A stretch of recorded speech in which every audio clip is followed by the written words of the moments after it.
আমরা এখন মাধ্যমিক শ্রেণীর জীববিজ্ঞান অংশে রক্ত সঞ্চালন প্রক্রিয়া নিয়ে আলোচনা করছিলাম।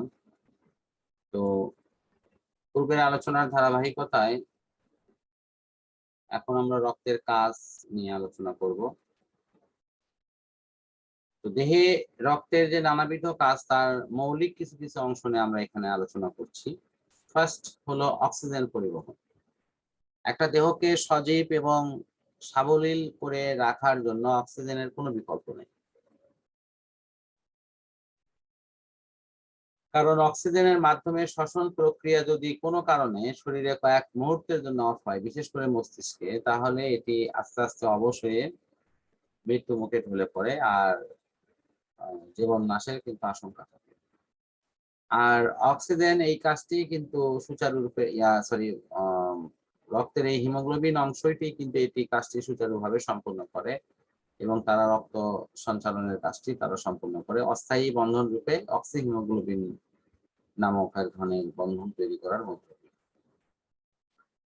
কার্বন ডাইঅক্সাইড পরিবহন। রাসায়নিক বিক্রিয়ার ফলে কোষগুলোতে যে কার্বন ডাইঅক্সাইড গ্যাস তৈরি হয়, বিশেষ করে শ্বসন প্রক্রিয়ায় উৎপন্ন হয়, এগুলো রক্তরসের সোডিয়াম বাইকার্বনেট রূপে সংগ্রহ করে নিয়ে আসে এবং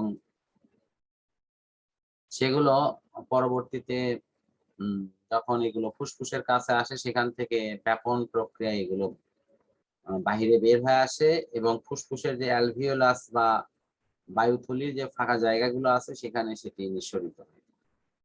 পরবর্তীতে এটি নিঃশ্বাসের সাথে বাহিরে নিষ্কাশিত হয়ে যায়। এরপরে খাদ্যসার পরিবহন।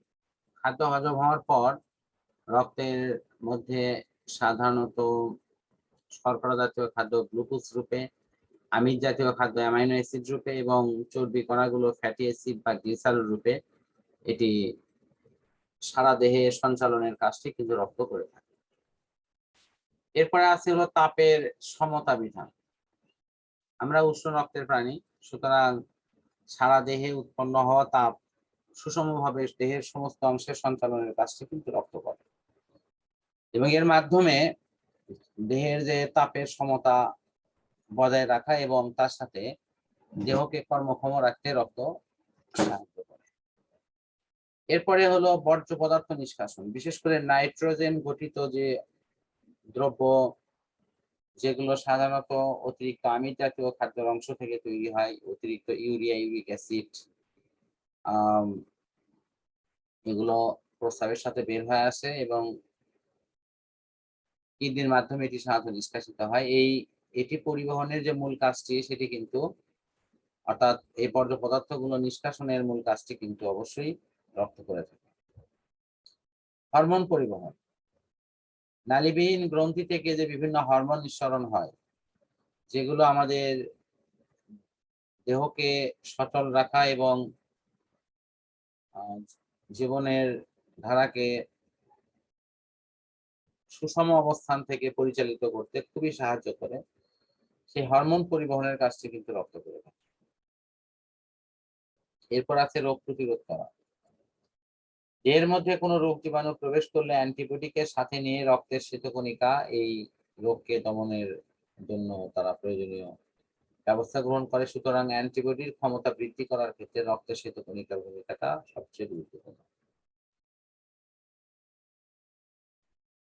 এরপরে হলো রক্ত জমাট বাঁধা।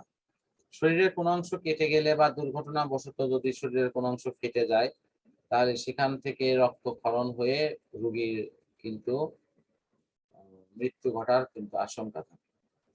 সেক্ষেত্রে রক্তের এই অনুচক্রিকার অংশটি সেখানে ফাইব্রিনোজেন নামক এক ধরনের জালিকা তৈরি করে।